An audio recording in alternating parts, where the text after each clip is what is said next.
Iwan ko na po kayo, Nay. Hindi na. Bitawa mo yan. Ako, bitawa mo yan. Ako, madudumihan ka. Halika dito, halika dito. Ang trabaho mo ay maging estudyante. Ako nang bahala dito dahil ito ang trabaho ko. Yung basurera. Okay?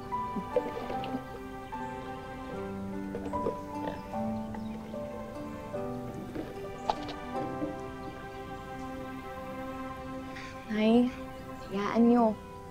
Matapos ako ng pag-aaral, hindi ka nahawak ng basura. Okay. Magpapasalamat ako sa Diyos dahil napakasipag mo mag-aral. Baho. Ano ba yan? Naipis ko. Ano yun? Ang baho! Ano ba yan? Paharang-harang sa daan ng mga basura mo! Kaya tayo pinupugad ng mga daga, ipis, at mga langaw dahil yan sa mga basura mo, Onyang! Sabel, pasensya na. Pinagpipilian lang para maibenta pa.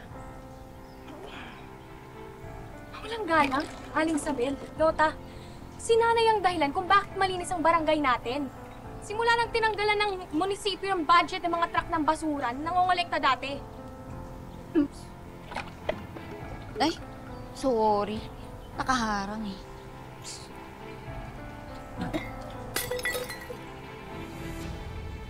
Pagpasensya mo na lang. Ba't nga pinagdadasal na lang natin yung mga yan? Oo nga pala, diligan mo yung papaya natin ha. Kita mo may bunga na, oo. Pwede natin ulamin mamayang gabi yan. Makakatipid tayo sa ulam. Anak, bumili ka ng panggisa, ha? Para may pang-ulam tayo mamaya.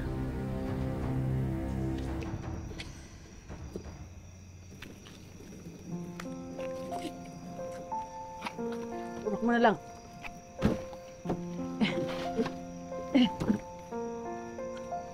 Oh, pakipitas mo na yung papaya natin ha, tapos papasok ko tong gata.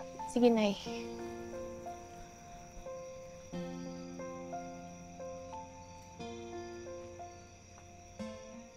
Nay! Nay! Wala na po yung bunga dito ng papaya. Maliit na lang yun nandito.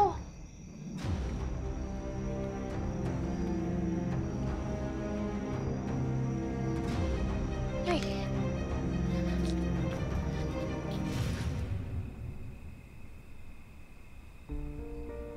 Uy, ginisang papaya!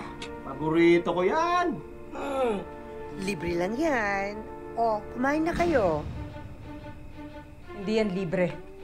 Nakaw yan. Hoy, Onyang! Anong sinasabi mo?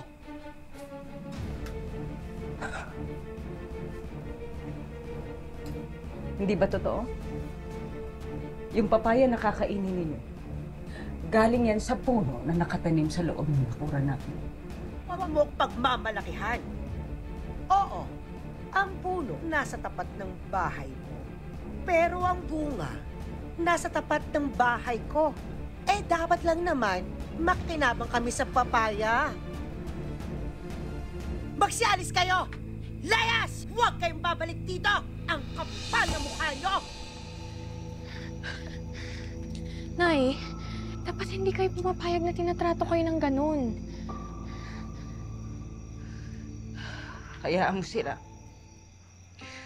Papasadyos ko na sila. Naniniwala ako ng mga taong ganyang kasasama. Parang basura rin yan. Kung anong tinapon nila, bumabalik din yun sa kanila.